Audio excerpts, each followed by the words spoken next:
आरंभी आवडी आदरे आले नाम तिने सकल सिद्धी जगी झाली पूर्णता। राम कृष्ण गोविंद गोपाळा तू माय माऊली जीवीचा जुहाळा।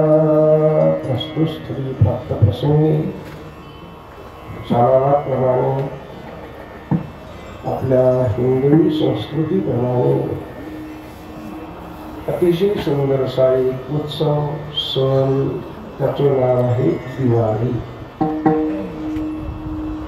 आणि दीपावलीच्या दुसऱ्या दिवशी पाडवा ही तिथी असते, अर्थात प्रतिपदा असते। भारतामध्ये अनेक प्रकारचा समाज आहे, त्या समाजापैकी अनेक लोकांची वर्ष कालगणना अन्य प्रकारे आहे।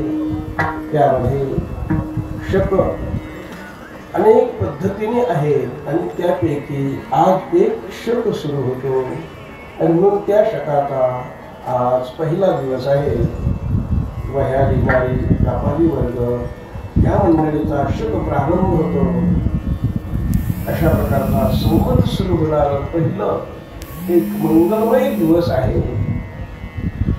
आपल्या या वर्षाच्या दिवसामध्ये 3.5 दिवस मुहूर्त म्हणून गणलेले आहेत। त्या 3.5 मुहूर्तापैकी अतिशय सुंदर चालू आहे। हनुमान मंदिराच्या अस्तित्वाने परमपूज्य परमादरणीय क्षत्रिय ब्रह्मनिष्ठ कृपाळू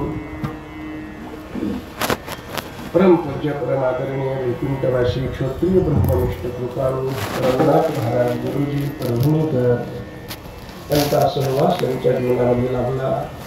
अशी परम श्रद्धेय क्षत्रिय ब्रह्मनिष्ठ कृपाळू महाराज अर्थात सर्वांना त्यांचं नाव परिचित आहे।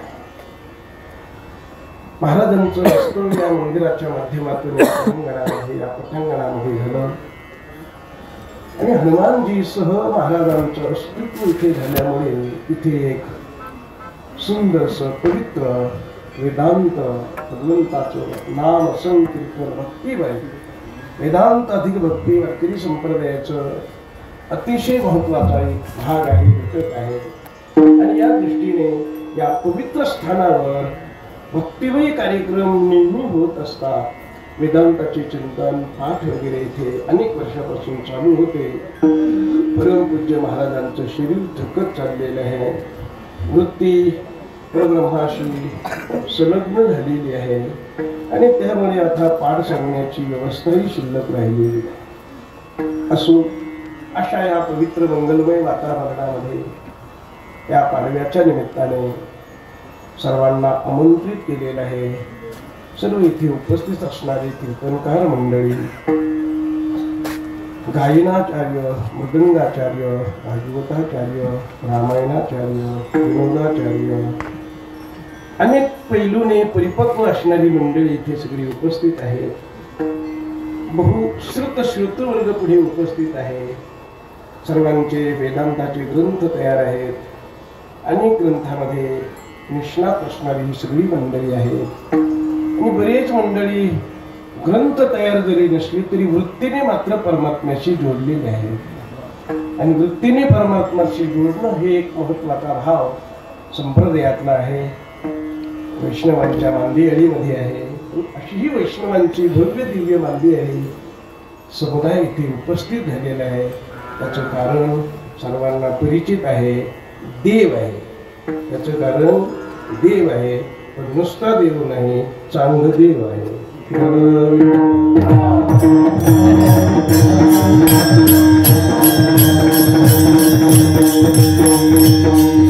सर्वांना अन्नदान आहे, अन्नदान तसं घालू नये म्हणून ज्ञानदान आहे। फुकट कोणाला खाऊ घालू नये, ज्ञान देवा मग खाऊ घालावं, त्या अन्नाचा उपयोग चांगला झाल्याशिवाय राहणार। अतिशय सुंदरसं वातावरण। चांगदेव महाराजांना मी म्हटलं होतं कोणाचीही कीर्तन सेवा ठेवा, महाराजांचा आग्रह आणि चांगदेव महाराजांचं माझ्यावर प्रेम आहे ते मला सांगण्याची गरज नाही. मलाच बरेच लोक भेटतात, ते म्हणतात नाही नाही चांगदेव महाराजांचं तुमच्यावर प्रेम आहे. असो त्यांच्या प्रेमाच्या माध्यमातून इथपर्यंत येणं घडलं. आपण सगळे अधिकार संपन्न सत्पुरुष आहात. तुमच्या पुढे काय बोलावं, माऊलीचे शब्द आपल्या पुढे उपस्थित केलेले आहेत. अभंग सर्वांच्या परिचयाचा आहे. काकड्याचा महिना आहे. ज्यांना ज्यांना काकडा पाठ आहे त्यांचा हा अभंग पाठ आहे. अतिशय सुंदर अभंग आहे. माऊलीने या अभंगातून तुम्हा आम्हाला काय सांगितलं? माऊलीने सांगितलं आरंभी आवडी आदरे आले. पहिले विशेषण दिले. नाम हे सर्वांच्या परिचयाचे आहे. नाम घेणारा समाज भारतामध्ये फार मोठा आहे, नामनिष्ठ आहे. रात्रंदिवस नामस्मरण करणारी मंडळी भारतामध्ये आहे. तरी पण ज्ञानोबरायांनी जे शब्द दिलेले आहेत आरंभी आवडी आदरे आले. आरंभी आवडी आदरे 3 शब्द अतिशय महत्वाचे शब्द आहेत. आणि त्या शब्दाला अनुसरून त्या शब्दातले भाव अंतःकरणात निर्माण होऊन आरंभी आवडी आदरे आले नाम, त्याचं फल काय? तेने सकळ सिद्धी जगी झाले पूर्ण. बस पुन्हा दुसरं काही करायची गरज भासणार नाही. अतिशय सुंदरशी नामसाधन आहे. त्यामुळे जीवन पूर्ण होऊ शकतं.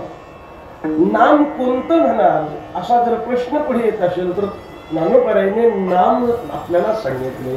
राम कृष्ण गोविंद गोपाळ. राम कृष्ण गोविंद गोपाळ हे नाव आपल्या पुढे ज्ञानोबरायांनी प्रकट केले. तुम्हा आम्हाला सांगितले या नावापैकी सगळी नावं घ्या किंवा या नावापैकी एक नाव घ्या तरी पण चालतं, तरी पण आपलं काम पूर्ण होऊ शकतं.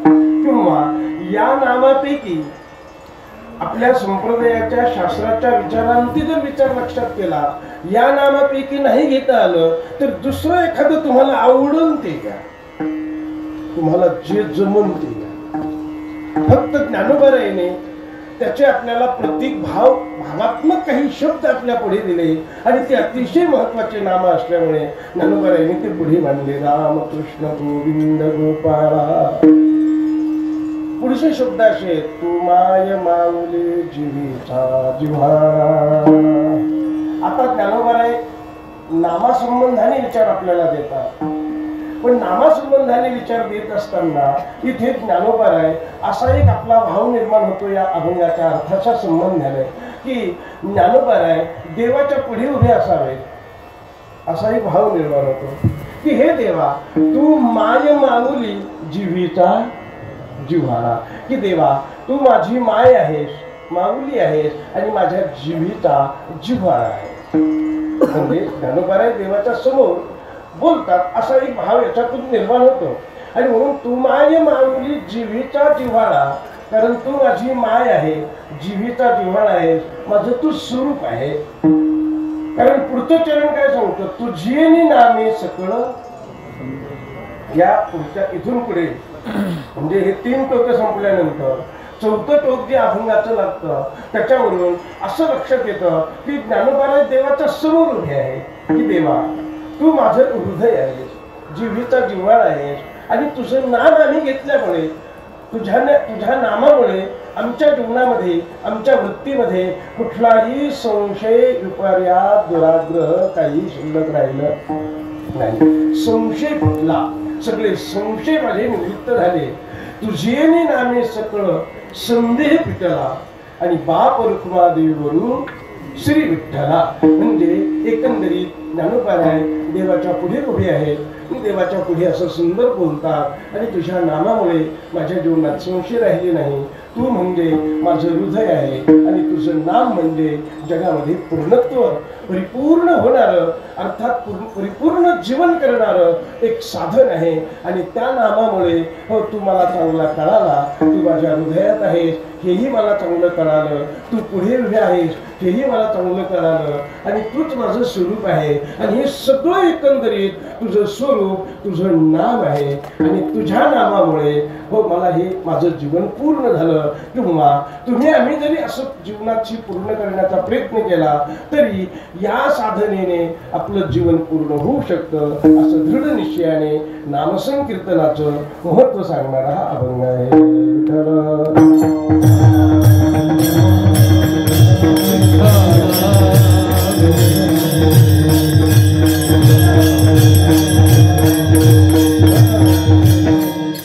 नामसंकीर्तन साधना कलियुगामध्ये फार महत्वाची आहे, सर्वांना घेऊन चालणारी साधना आहे आणि सर्वांचं कल्याण करणारी साधना आहे.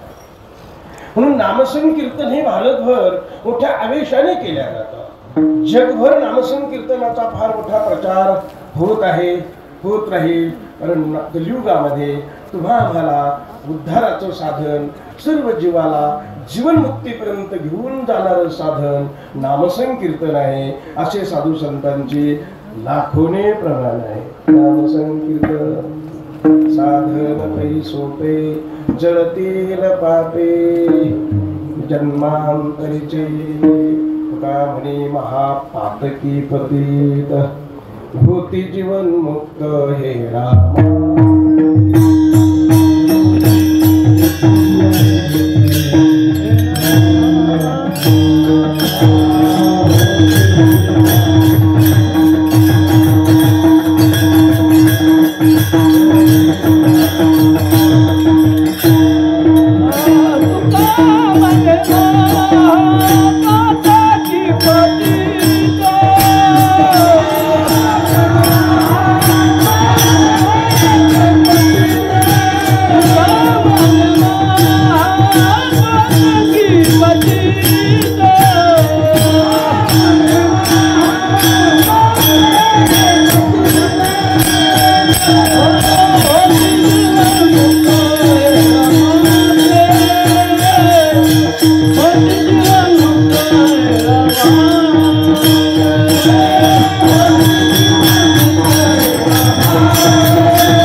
हे नामाचं परमोच्च टूक आहे, त्यालाच उन्मन अवस्था म्हणतात. नामाने उन्मन अवस्था प्राप्त होते, जीवनमुक्त होता येतं. पाऊलीने सांगितलं रामकृष्ण नामी उन्मनी साधे, उन्मनी अवस्था प्राप्त होते. नाम हे जीवनाला पूर्ण करू शकतं. अशा प्रकारचं एक कलियुगामध्ये महत्वाचं साधन नामसंकीर्तन. मग ते नामस्मरण चिंतन करण्याकरता प्रारंभ केव्हा करावा? आरंभी आरंभी आवडी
केव्हा घ्यावं या प्रश्नाचं उत्तर माऊलीने सांगितलं आरंभी.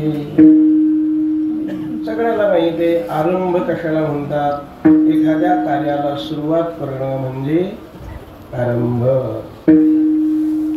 आणि त्यावेळेला भगवंताचं नाम घेऊन कार्याला सुरुवात करण्याची परंपरा आहे. कोणतंही कार्य करा, शेतीपासून तर ग्रंथ लिहिण्यापर्यंत आरंभी काय असावं? नाम. हा झाला आरंभ.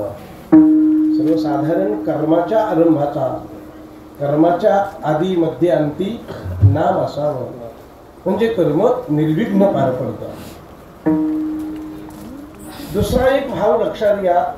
आपलं जे शरीर आहे त्यातली त्यात मानव शरीर आहे. मानव शरीर शास्त्राने विचार करता करता शास्त्राने मानव शरीराचा असा विचार केला की मानव शरीर हे आरंभाचं शरीर आहे आणि मानव शरीर हे शेवटचं शरीर आहे. म्हणजे शास्त्राने या मानव शरीराचा दोन्ही पैलूंनी विचार केलेला आहे की मानव शरीर हे आरंभाचं शरीर आहे आणि मानव शरीर हे शेवटचं शरीर आहे. आरंभाचं शरीर का आहे?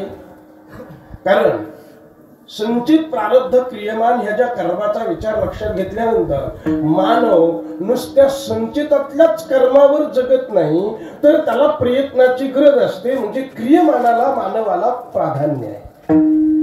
इतर जे जीव आहेत, शरीरधारी जीव आहेत, त्या शरीराला कर्म करण्याची स्वतंत्रता बिलकुल नाही आहे, बदलण्याची स्वतंत्रता नाही आहे.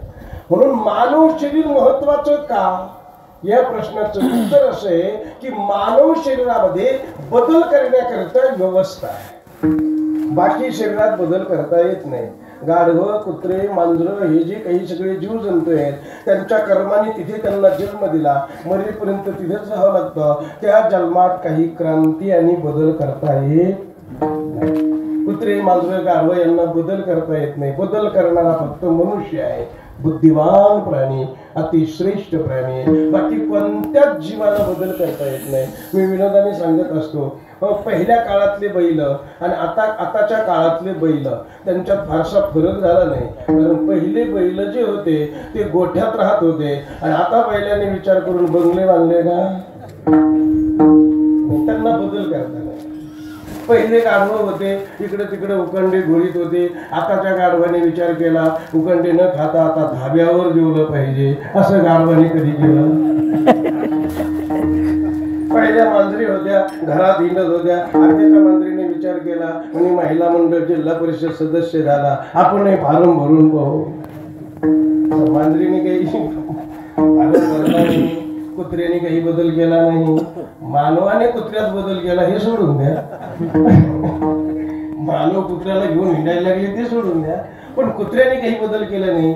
स्वयंसिद्ध या जीवांना बदल करता येत नाही, प्रगती करता येत नाही, नवीन काही करता येत नाही. कारण मागच्या कर्माचा भोग भोगण्याकरता त्यांना मिळालेले ते शरीरी आहे. आणखी देवादिक आहेत, इंद्रचंद्रादी जे देव आहेत ते सुद्धा अगदी मागच्या पुण्याचा उपभोग घेण्याकरता त्यांना ते शरीर मिळालेले आहे. पण मनुष्य शरीर असं आहे की या मनुष्य शरीरामध्ये क्रांती करता येते, बदल करता येतो, कर्माला स्वतंत्रता आहे. कोणाच्या कर्मामध्ये किती जरी वाईटपणा असला तो वाईटपणा घालून त्याला चांगलं करता येतं, फक्त याच जन्मात करता येतं.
शरीरे शरीराये सरे कुंभवनाये रधारे याच देहामध्ये करता येतं. इतका सुंदर देह देवाने आपल्याला दिला, विचार करून दिला.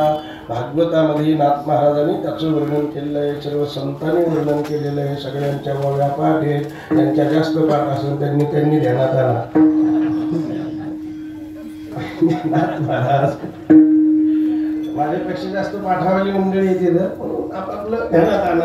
हे सगळं चिंतन भरपूर चिंतनात लक्षात घ्या की नरदेह किती महत्वाचा आहे. म्हणून नरदेह इथे येऊन मनुष्याला स्वतंत्रता असल्यामुळे याच देहाने आपल्याला मुक्त होता येतं, ब्रह्म होता येतं, देवच होता येतं. सगळं जर या नरदेहात होता येत असेल तर माणसाने जे विठ्ठल करायचं टाइम झाला.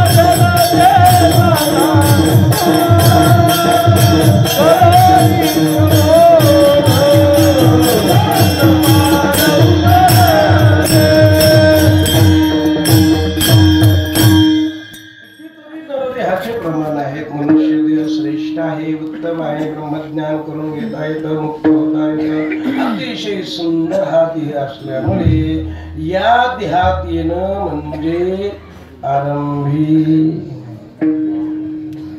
या देहात येणंच म्हणजे आरंभ. हा देह न मिळणं म्हणजे काही नाही. या देहात आपण आलो ना, आता आरंभ करायला काही हरकत नाही. आता या देहात आल्यानंतरही जोपर्यंत आपल्याला पुण्य उदय होऊन संतांची भेटी होऊन नामाशी सन्मुख होण्याचा योग येत नाही तोपर्यंत आता उघडी डोळे जरी अज्ञात येणं कळे तरी मातेची घोळे, तरी मातेची घोळे दगड पोटाशी आला येईना का. पण पूर्वकर्म थोडं फुलोन्मुख झालं, संतांची भेटी झाली आणि संतांशी सन्मुख झाल्यामुळे नामाशी सन्मुख होण्याचा योग प्राप्त झाला. याला म्हणतात आरंभी. आता जेव्हा समजलं तेव्हा, जोपर्यंत नाही समजलं व्यर्थ वेळ गेला. ज्या दिवशी समजलं आणि त्याच दिवशी आपण नामाकरता प्रारंभ केला त्याला म्हणतात आरंभी. असे अनेक लोक पुराणामध्ये आहेत. असे अनेक लोक आहेत की अगोदर अत्यंत ते दुराचारी होते, अतिशय पापी होते, त्यांची कोणी भेट घेत नव्हतं. पण त्यांच्याही जीवनामध्ये त्यांच्या सुकृताने संतांच्या भेटीचा योग आणला आणि त्या संतांच्या भेटीने त्यांच्यावर परिपूर्ण संतांची कृपा झाली. संतांनी त्यांना नाम दिलं आणि तिथून पुढं त्यांचं जीवन पूर्ण झालं आरंभी. वाट पाड्या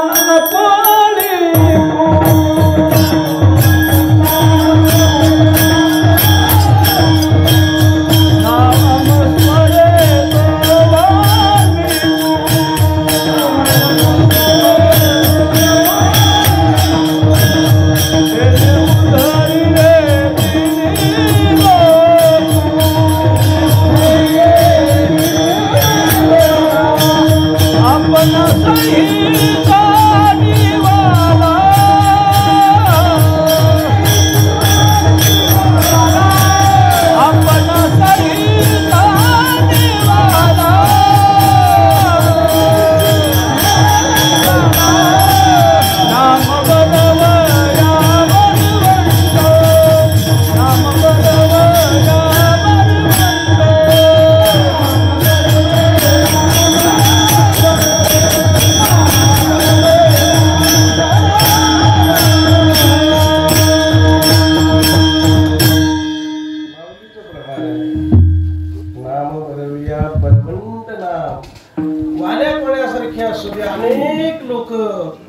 ज्यावेळेस त्यांच्या जीवनामध्ये असा सुंदरसा योग आला त्याच वेळेस त्यांनी नामाला प्रारंभ केला.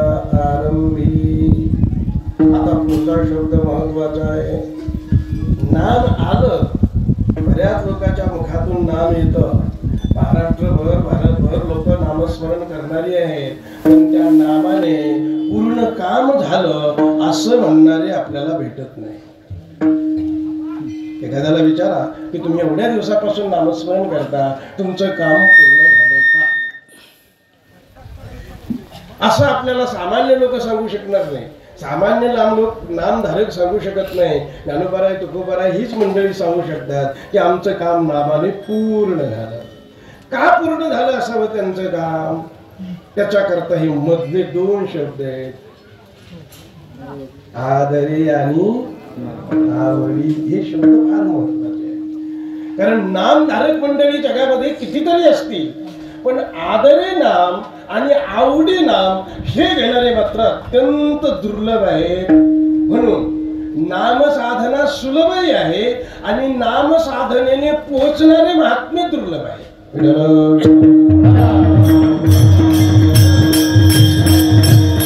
नामसाधना सुलभ का आहे? तिला कुठलंही बंधन नाही म्हणून सुलभ आहे. ज्याला कुठलंच बंधन नसतं ते सोपं राहतं. कुठली अडचणच नाही. कितीतरी अडचणी आपल्या पुढे माहिती आहे सर्वांना. वेळ, काळ, अमुक तमुक, गुरु शिष्य, हे सगळ्या अडचणी. त्या सगळ्या अडचणीपैकी नामसंकीर्तनाला या जगामध्ये कुठलीच अडचण नाही. म्हणून गोड सर्व भावे, म्हणून गोड सर्व भावे,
म्हणलं मला ते सुद्धा कळलं.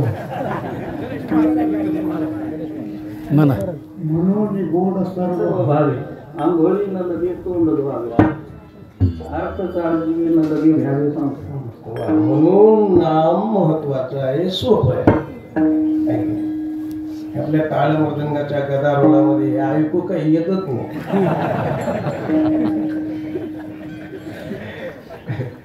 हे आनंद आहे सगळा, आहे की नाही? ऐकायला आलंच पाहिजे असं काही नाही. आतला जागा झाला म्हणजे आनंद आहे. बाकी आतला जागा ऐकणं हे व्यसन आहे, संपलं पाहिजे. ऐकण्याचं व्यसन आहे, कीर्तन ऐकायचं, इथं जाय तिथं जाय तिथं जाय. आपली सांगतात नाही, हे व्यसन तुटलं पाहिजे. सांगणाराचं सांगणं संपलं पाहिजे. त्यावेळेस कुठेतरी त्या आनंदाकडे आपण गेलो, असा त्यातला वेदांत शास्त्र आणि संतांच्या विचारातून एक सुंदर भाव आहे. असं नाम सोपं आहे आणि पोहोचणारे दुर्लभ आहे. का दुर्लभ आहे? कारण नाम जरी घेत असले तरी आदरे, आवडी आणि आवड. आवड शब्द सर्वांच्या परिचयाचा आहे. सगळ्या लोकांना आपापल्या वृत्तीप्रमाणे, आपल्या आपल्या कॅपॅसिटीप्रमाणे आवड असते. सगळ्याच लोकांना असते. बिगर आवडीचं कोणी नाही. ज्यात फक्त एवढा फरक असतो, ज्याला जादा आवड असते तो लवकर कामाला लागतो आणि मोठ्या आवडीने ते काम करतो. ज्याला कमी आवड राहते ते तसं जमन तसं करतो. ज्याला त्याच्यापेक्षा कमी राहते त्याला त्याच्यापेक्षा कमी राहते. अशी कीर्तनाच्या आवडीचे लोक आणखी कीर्तनाला येतात की नाही, चालूच येत की नाही येणं.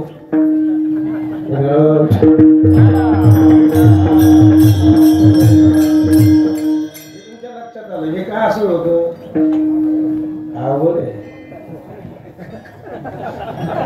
आता बऱ्याच लोकांच्या लक्षात, ज्याचा पाऊल, ज्याची आवडीची ताकद जशी आहे तसं तेवढ्या आवडीने म्हणत तिथं. माऊलीच्या शब्दात व्याख्या सांगतो, आवड कशाला म्हणावं. आवडीची अगदी सोपी व्याख्या. व्यसन म्हटल्यानंतर काय शिल्लक राहत नाही? शीन. व्यसन म्हटलं की शीन राहत नाही आणि आवड म्हटलं की लाज वाटत नाही. ही आवडीची मुख्य व्याख्या आहे.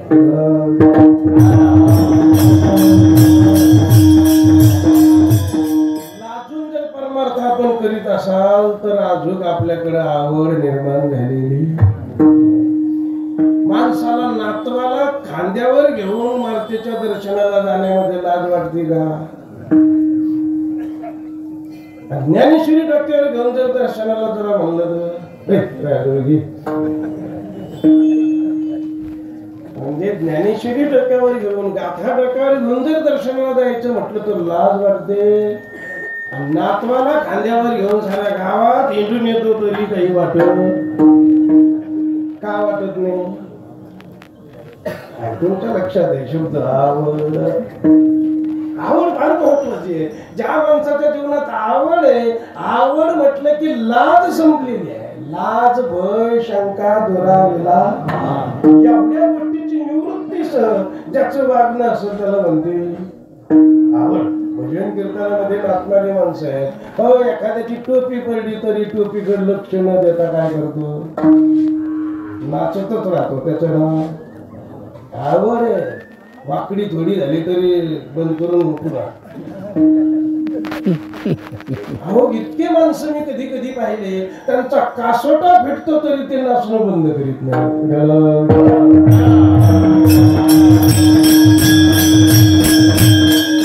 कासोटा फिटून नाचण्याची ज्यावेळेस तयारी झालेली असते, ती बाह्य लौकिक तयारी नाही, ती वृत्तीची तयारी आहे. ती आवड वृत्तीशी संबंधित आहे का देहक्रियाच्या संबंधित आहे?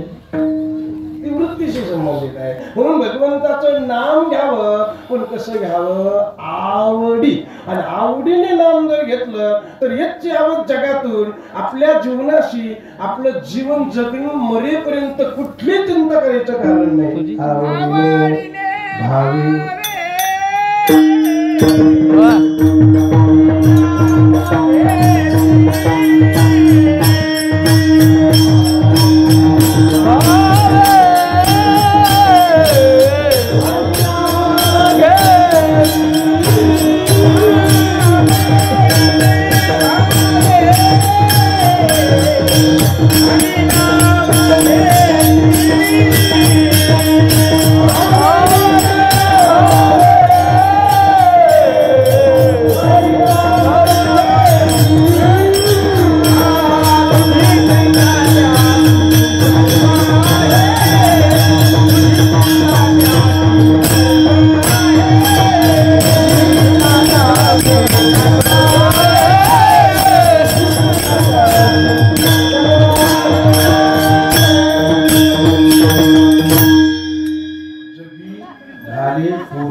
आरंभी आवडी, आवडीने नाम. आवड म्हणजे इतकी ती आपल्या वृत्तीची त्या देवाच्या नामाशी स्वरूपाशी तल्लीनता झाली आहे. वृत्ती तव पदी निवर्त.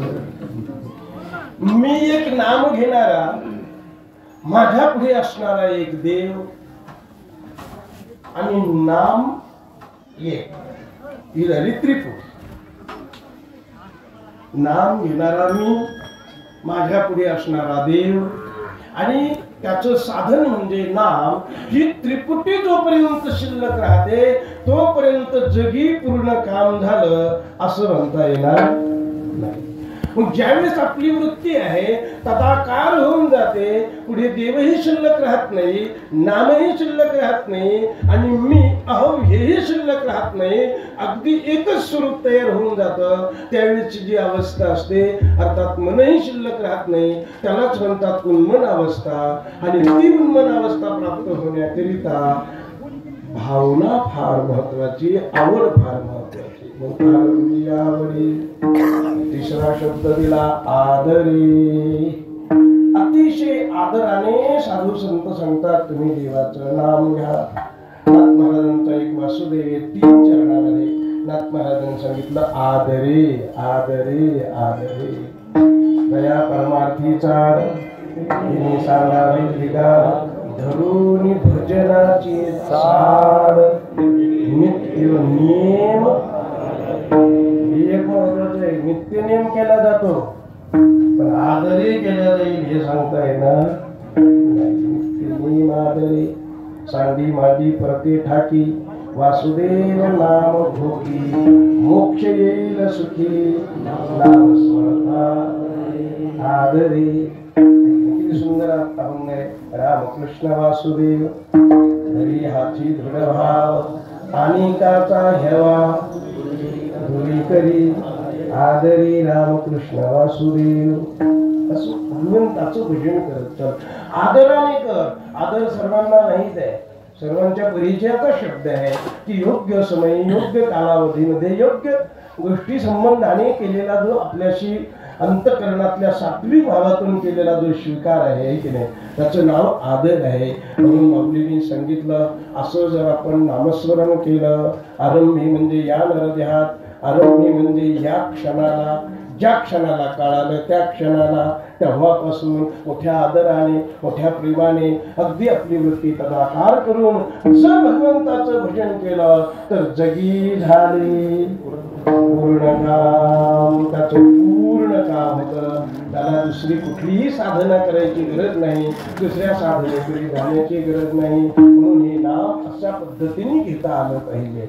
ज्यांना ज्यांना असं नामस्मरण घेता येतं तेच या नामाने परिपूर्ण होऊ शकतात. वास्तविक नामसंकीर्तन साधना सोपी आहे, पण आणखी एक लक्षात ठेवा, जिथे जिथे नामसंकीर्तन साधनाची सुलभता सांगितली तिथे तिथे मात्र त्याच्या शेजारी किंवा त्याच अर्ध्या चरणामध्ये पोहोचणाराची दुर्लभताही सांगितली. असं तुम्ही कोणतंही प्रमाण संतांचं लक्षात घ्या, नाम सोपं सांगत असेल तिथेच जवळच दुर्लभता सांगितली. काय म्हणे सोपे शहारातून म्हणे, ज्ञानदेव म्हणे नाम हे सुलभ सुलभ म्हणे सुलभ म्हणे नाम हे सुलभ सर्वत्र दुर्लभ अनेक प्रमाणे हरिबुद्धी जपे तोनर दुर्लभ वाचेशी सद्गद सद्गत आढळते. जपे आधी या नरदेहात आल्यानंतर आधी वाचेशी सद्गत होऊन ते जपलं पाहिजे. म्हणजे तडाकार होऊनच ते जपलं पाहिजे. म्हणजे नामाने तिथे जाताच आलं पाहिजे. असं आपल्या जीवनामध्ये कधीतरी घडलं पाहिजे की ज्यावेळेस आपण नामस्मरण करायला लागलो त्यावेळेस आपण सद्गत झालो पाहिजे.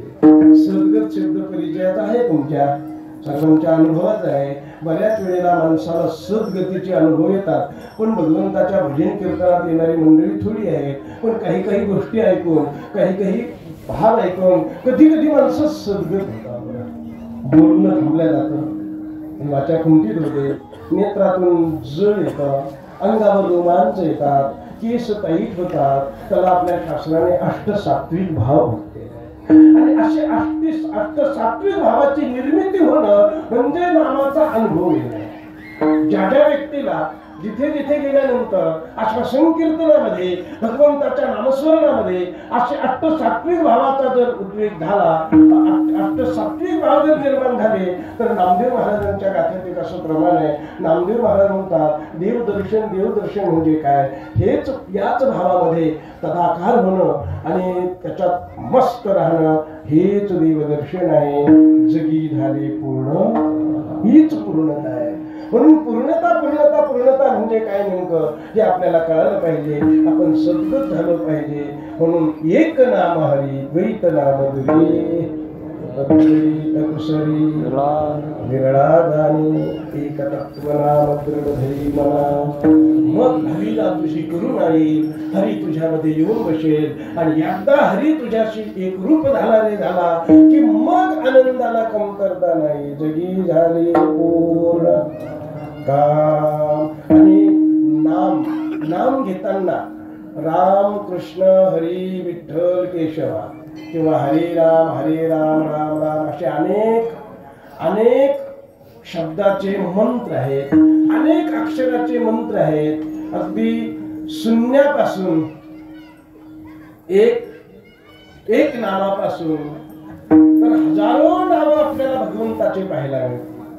मग भगवंताचे हजारो जरी नाम असले तरी हजारो नामाचं स्वरूप एक आहे हे कळेपर्यंत नामस्मरण करावं. विठ्ठल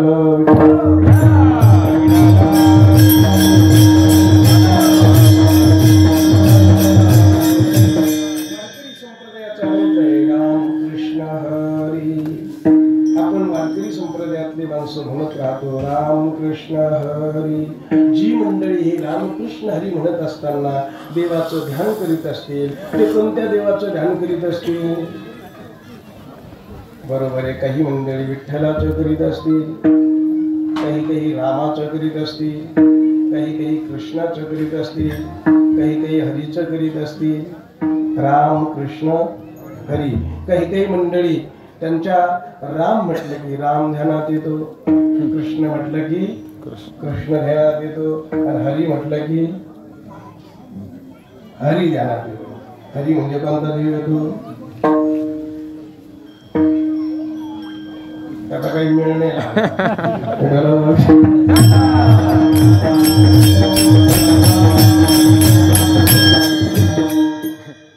लोकांना मिळ नाही. हरी म्हणजे काय? हरी महत्वाचा शब्द आहे. आपल्या हिंदी संस्कृतीतला अतिशय महत्वाचा शब्द हरी. ओमच्या अगोदर हरी एवढा महत्वाचा शब्द आहे हरी. रामाचा अवतार आहे, कृष्णाचा अवतार आहे, आणि हरी कोणता अवतार आहे? कोणतं स्वरूप आपण पुढे अनुभवा? मत्स्य कच्छ वराह राम कृष्ण नरसिंह वामन कोणतं स्वरूप पुढे आणायचं हरी म्हटल्यावर? आता हरीचा विचार करायला गेलो तर अनेक प्रमाण आहे. हरी वैकुंठेहून आला, हरी वैकुंठातून आला, हरी वैकुंठातून आला. तुकोबारायला विचारलं हरी हरी म्हणजे काय? महाराजांनी सांगितलं हरी हा व्यापक सर्वगत चिंतनाशी चित्ता सोव्याली सर्वथा. म्हणजे तुकोबारायने सांगितलं हरी व्यापक आहे, हरी वैकुंठात आहे. हरी म्हणजे नेमकं काय आहे? हरी म्हणजे सर्व जगाला अधिष्ठान असणारं जे स्वरूप आहे त्याचं नाव हरी आहे. हरीचं यथार्थ लक्षण जर शास्त्राच्या समन्वयपूर्वक जर आपण केला तर सर्व अवतार त्याच्यापासून झाले. तो कोण आहे? हरीच आहे. जे जगाला अधिष्ठान रूपाने आहे त्याचं नाव हरीच आहे. जगाचा लय झाल्यानंतर जे शिल्लक राहतं त्याचं नाव हरी आहे. हे मी आपल्याला याच्याकरता सांगतो. आता राम कृष्ण आणि हरी हे कशाकरता सांगू राहिलो? राम म्हणजे राम, अयोध्येमध्ये प्रकट झालेला राम. कृष्ण म्हणजे कृष्ण, मथुरेमध्ये प्रकट झालेला कृष्ण. हे दोन अवतार आपले चांगले लक्षात येतात. आता हरी, आता राम आणि कृष्ण हे हरी स्वरूप आहे की नाही? हे विचार करायचं कारण म्हणजे हरी म्हणजेच राम आहे आणि कृष्ण म्हणजे हरी आहे. आता वेदांताच्या प्रक्रियेतून थोडं लक्षात घेऊ आपण. आपलं चिंतन चर्चा म्हणून माझा भाव या माझ्या बोलण्यातला भाव आहे. हो, राम कृष्ण हरी हे चिंतन करता यायचं. तत्वम अशी हे महावाक्य सर्वांच्या परिचय आहे. आणि या मारुतीच्या मंदिरापाशी परमपूज्य महाराज नेहमी वेदांत ग्रंथाचं चिंतन करतात. तत्वमशादी महावाक्याचा विचार करीत राहतात. आणि तत्वमशी हे महावाक्य सर्वांच्या परिचयाचे आहे. तत् म्हणजे काय, त्वम म्हणजे काय आणि अशी म्हणजे काय, सगळ्याच्या लक्षात आहे. याचे दोन विचार केल्या जातात. एक लक्षार्थ घेतला जातो आणि एक वाच्यार्थ घेतला जातो. वाच्यार्थाने ऐक्य होतं का लक्षार्थाने ऐक्य होतं? लक्षार्थाने ऐक्य होतं का आजच पहिलं? वा,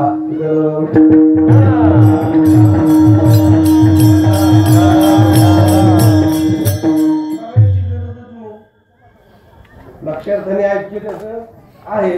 म्हणजे घोटाळा कशा करतोय? फक्त वाच्यार्थ करून काढून फेकण्याकरता. हे सगळं घोटाळा चिंतन करीत राहायचं कशा करता? वाच्यार्थाने हे सगळं कळलं पाहिजे आणि कळून सगळं त्याचे लक्षणा केली पाहिजे. त्या लक्षणा करून त्या तत्वमशादी महावाक्याचा विचार करायचा. आता राम कृष्ण हरी याच्यावर मला सांगायचे, याच्याकरता मी बोलतोय. रामाचे सुद्धा वाच्यार्थ वाच्यार्थ करायचा, लक्षार्थ करायचा. कृष्णाचा सुद्धा वाच्यार्थ करायचा, लक्षार्थ करायचा. आणि हरी या अर्थाचाही लक्षात घेऊन चालायचा. मग रामाचा वाच्यार्थ लक्षार्थ जर केला तर दाशरथाचा असणारा जो राम आहे हा वाच्यार्थ आहे. आणि हृदयामध्ये मी राम हा लक्षात.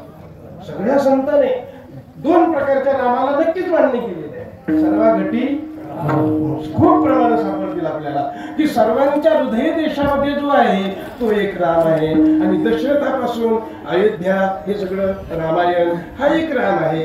याही रामाला साधू संतांनी स्वीकारलं. बरं का, अयोध्या निवासी श्रीरामालाही साधू संतांनी स्वीकारलं आणि गुजरातच्या रामालाही संतांनी स्वीकारलं. अयोध्या निवासी जे श्रीराम आहेत तेही राम प्रभू अवतार आहे म्हणून प्रभू आहेत. सगळं महत्वाचं आहे, सगळं आहे. पण ज्याच्यामध्ये योगी रममान होतात, ज्याच्यामध्ये साधू संत रथ होतात, त्या रामाचा विचार करायला गेल्यानंतर ह्या रामाची लक्षणाच करावी लागेल की नाही? या विद्या सोडावं लागेल की नाही? बाण सोडावं लागेल की नाही? म्हणजे भागत्याग लक्षणं म्हणतात. लक्षणाची वेदांतातली ही लक्षणं या रामाकरताही करावी लागेल आणि कृष्ण करताही करावं लागेल. कृष्णाने अनंत लीला केल्या, लीला भगवंताने केल्या म्हणून आपण तशाच लीला कराव्यात का त्याची लक्षणं करून लीला सोडून द्यावी? त्याला घ्यावं. त्याला घेता आलं तर साधू आहे आपण, आणि त्याला न घेता आलं नुसत्या लीलाच घेतल्या तर साधू आहे भटके खाण्याकरता योग्य होऊ शकतो.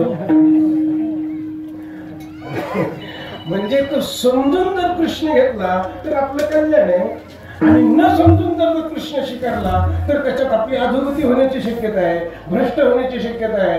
याकरता रामाचीही लक्षणं करावी, कृष्णाची लक्षणं करावी आणि या दोन्हीची लक्षणं करून हरिस्वरूप होऊन जावं.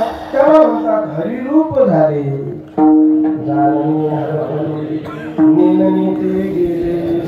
हरिरूप ध्यानी हरिरूप मनी एका जनार्दनी हरी बोला जगी झाली पूर्णता. ही काही सोपी गोष्ट नाही एवढी, पण आपलं चिंतन करीत राहायचं. आपल्याला नामाने देवापर्यंत जायचंय, नाम साधनेने जायचं. नाम साधनेने जाण्याकरता नामाचाही तात्विक विचार करता आला पाहिजे.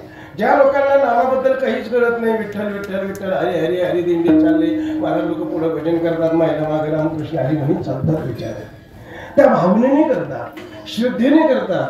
त्यांचं केलेलं वायाला जाणार नाही, पण ते काही परिणामी योग्य फळ जीवनामध्ये पडायला पाहिजे. की नामाने आम्हाला जी अवस्था तयार व्हायला पाहिजे ती सामान्य जनतेच्या अंतःकरणामध्ये लवकर तयार होत नाही. का होत नाही?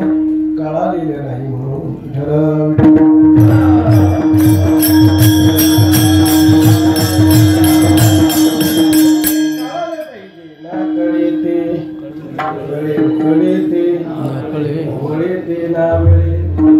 याच्याकरता सत्संगती आहे. ज्ञानोबराईची संगती करावी, तुकोबराईची संगती करावी, गाथा भागवत ज्ञानेश्वरीचं सूक्ष्म चिंतन करण्याचा प्रयत्न करावा. आणि हे असं सगळ्याला सांगतात असं करा तसं करा तसं करा, नाम घ्या तुमचा उद्धार होऊन जाईल. पण हे नाम कशा पद्धतीने घ्यावं आणि नामाने आपल्याला तिथपर्यंत कसं जाता येतं हे जर मार्ग आपल्याला चांगले सापडले तर अगदी आपल्याला कुठलीही अडचण नाही. जगी झाले पूर्ण काम. त्याकरता कोणतं नाव घ्या, कोणतंही नाव घ्या, त्याकरता माऊलीने 4-5 नावं पुढच्या चरणात ओवळली.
नामदेवाचे एवढं श्रेष्ठ आहे. वारकरी संप्रदायामध्ये किंवा साधू संतांच्या मांदियाळी मध्ये कधी प्रश्न निर्माण होतात, नाम श्रेष्ठ आहे की देव श्रेष्ठ आहे, असा प्रश्न नेहमी आपण ऐकत आलो. राम श्रेष्ठ आहे की रामाचं नाव श्रेष्ठ आहे असा प्रश्न आहे. त्याच्या आधारे एक हनुमानजीची कथा सांगितलेली आहे की रामाचं नाव किती श्रेष्ठ आहे. पण साधू संतांच्या विचारामध्ये अंतिम टोकाच्या विचाराला जर आपण पोहोचलो तर नाम आणि नामी साधू संतांनी एका स्वरूपामध्ये ठेवलेले आहे. कमी अधिकपणा त्याच्यामध्ये कुठलाच पाहायला भेटणार नाही. एक अभंगही सुंदरसा येता येता आम्ही माझ्या बरोबर होते यांच्याकडून म्हणून घेतला. मी तो अल्पमती काय वर्णो तुमचे गुण, उदकी तारिले पाषाण हे महिमा. रामाचे का नामाचे, नामाचे नाम चांगले चांगले माझे कंठी राहू भले. कपी कुळ उद्धरले मुक्त केले राक्षसा. नाम चांगले चांगले द्रोणागिरी कपी हाती. आनंदला सीतापती थोर केली ख्याती. ही कोणी ख्याती गेली हनुमंताने, कोणी करून घेतली रामाने का नामाने. नाम चांगले या अभंगातलं असं महाराज पुढे असं बोलतात की नाही की कपी हाती द्रोणागिरी आणविला सीतापती. सीतापतीने द्रोणागिरी आणविला. सीतापतीने म्हणजे रामाने द्रोणागिरी आणवला हनुमंता करवी. पण कशाच्या बळावर आणला. नाम चांगले चांगले आणविला सीतापती थोर केली ख्याती. भरत भेटी समये. पुढचं चरण हा शिळा होती मनुष्य झाली. थोर कीर्ती वाखाणी लंका दहन केले. काशाने शब्दाचा अर्थ काय महाराज मला काही लक्षात नाही आलं. पण काशाने म्हणजे कशाने असंच काही अर्थ असेल.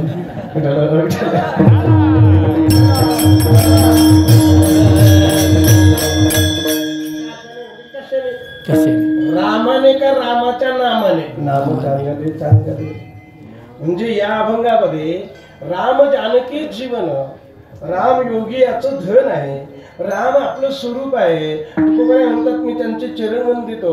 म्हणजे तुकोबारायाने इथं रामाचाही उल्लेख केलेला आहे, नामाचाही उल्लेख केलेला आहे आणि नाम आणि नामित अभेद चिंतन सांगून आपल्याला सांगितलं असा भाग आहे. ऐकी नाही किती ऐक्य केलेलं दाखवलंय देवाचं आणि नामाचं. असे अभंग आहेत. त्यापैकी या अभंगात हीच भूमिका पाहायला मिळते ना. रामकृष्ण गोविंद गोपाळा माय माऊली जीविता जिव्हाळा. की हे देवा तू माझी माय आहे, तू माझ्या जीविता जिव्हाळा आहे, तू माझं हृदय आहे, तू माझ्या हृदयात आहे, तू माझं स्वरूप आहे. हा त्याचा भाव आहे. तू माझं स्वरूप आहे. तर देव जर माझ्या हृदयामध्ये आहे तर देव माझ्या हृदयात आहे. मग देव वेगळा, नाम वेगळं आणि मी वेगळा असं जर आपण त्रिपुटीत गेलो तर समाधी लागत नाही.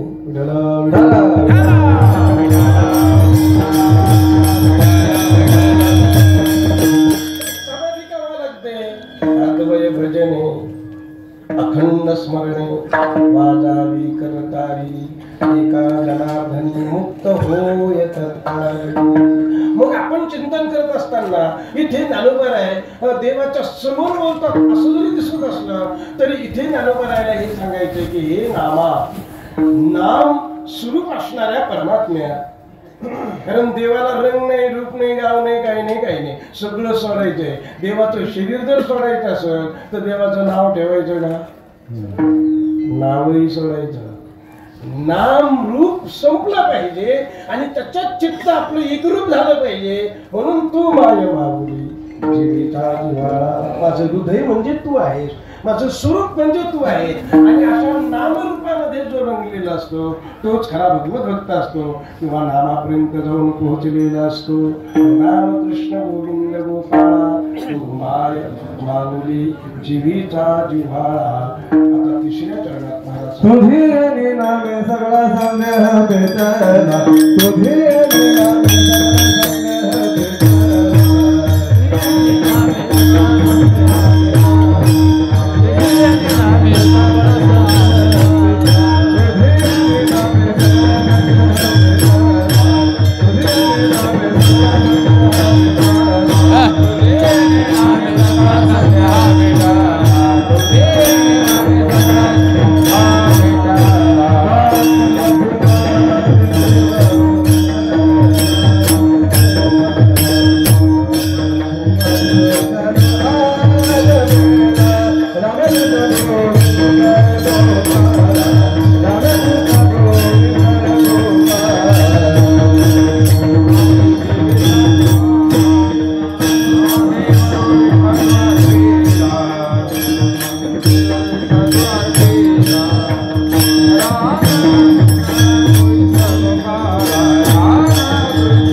काय आनंद आहे. आता हे कीर्तन 3 वाजूस तर चाललं.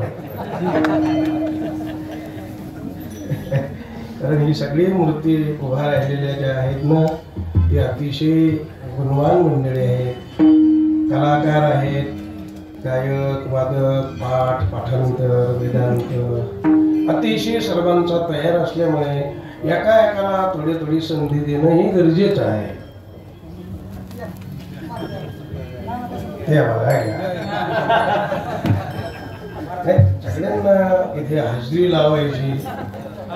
संगीताच्या मैफलीमध्ये हाजऱ्या राहतात. आपल्यामध्ये नाही तशी परंपरा. आले ना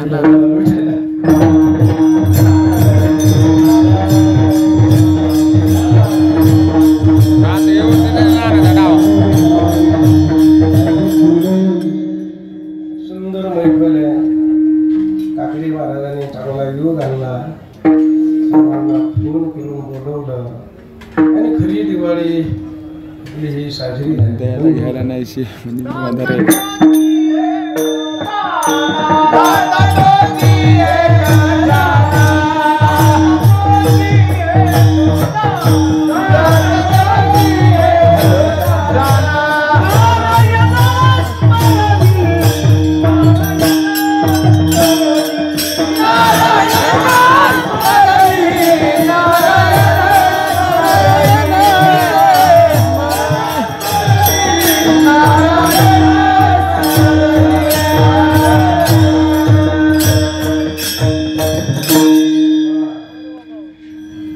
यजमाना करता प्रमाण झालं एकदा मोठ्या प्रमाणे.